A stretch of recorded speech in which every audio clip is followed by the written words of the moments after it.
নমস্কার বন্ধুরা, আজ আমি খাসির মাংসর মেটে চচ্চড়ি করে দেখাবো।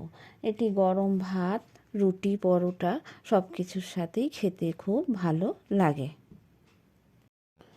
খাসির মাংসর মেটে চচ্চড়ি করার জন্য আমি 300 গ্রাম মেটে বাজার থেকে ছোট ছোট করে কেটে নিয়ে ধুয়ে রেখেছি। আর আলু নিয়ে নিয়েছি কয়েক টুকরো।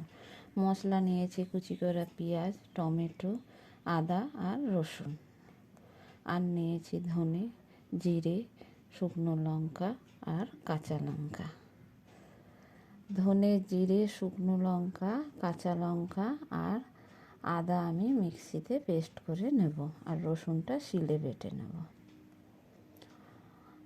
কড়াইয়ে তেল গরম করতে দিয়ে দিয়েছি, সরিষার তেল দিয়েছি, পুরো রান্নাটা আমার সরিষার তেলে হবে। আলু দিয়ে দিয়েছি, আলুগুলো ভালো করে ভেজে নিতে হবে। লবণ আর হলুদ দিয়ে দিলাম, দিয়ে ভালো করে খুন্তি দিয়ে নেড়ে চেড়ে নিচ্ছি। নিয়ে খুব ভালো করে আমি লাল লাল করে ভেজে তুলে নেব। ঢেকে দিয়েছি কিছুক্ষণের জন্য, ঢাকা খুলে নিয়েছি। খুন্তি দিয়ে খুব ভালো করে নেড়ে চেড়ে নিচ্ছি।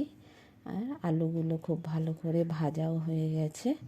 এবার আমি নামিয়ে নেব।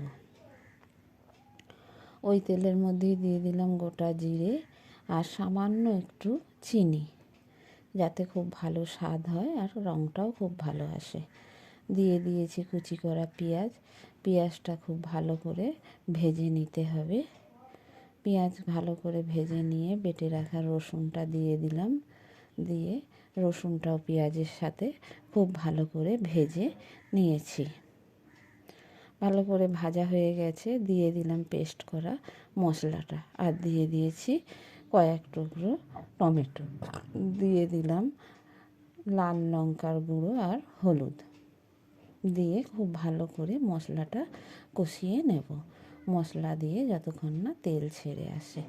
মশলা দিয়ে তেল ছেড়ে এসছে, খুব ভালোভাবে কষানো হয়ে গেছে। দিয়ে দিলাম মেটেগুলো। মেটেটা দিয়ে খুব ভালো করে মশলার সাথে আমি কষিয়ে নেব। দিয়ে দিলাম একটু লবণ, দিয়ে খুব ভালো করে আমি কষিয়ে নিয়েছি। নিয়ে একটু ঢেকে দিয়েছি। এখন ঢাকা খুলে নিয়েছি, খুব ভালোভাবে তেল ছেড়ে দিয়েছে। আমার খুব ভালো করে কষানো গেছে মেটেটা। আবারও একটু ঢেকে দিলাম।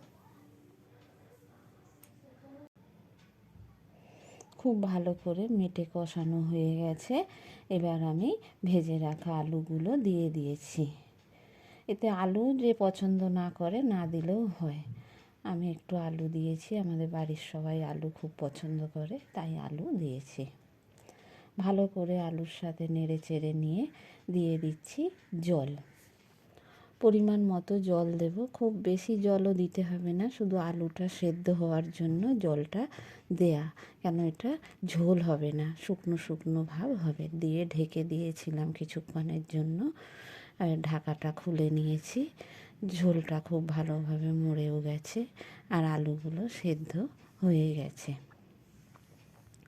এবার আমি নামিয়ে নেব। মেটে চচ্চড়ি হয়ে গেছে। নামানোর আগে ওপর থেকে গরম মশলা ছড়িয়ে দিলাম। দিয়ে খুব ভালো করে খুন্তি করে নেড়ে চেড়ে নিয়েছি। নিয়ে এবার আমি নামিয়ে নেব। এই দেখুন, দেখতে কত সুন্দর লাগছে দেখুন মেটে চচ্চড়িটা। আমি নামিয়ে নিয়েছি। মেটে চচ্চড়ি আমার রান্না হয়ে গেছে।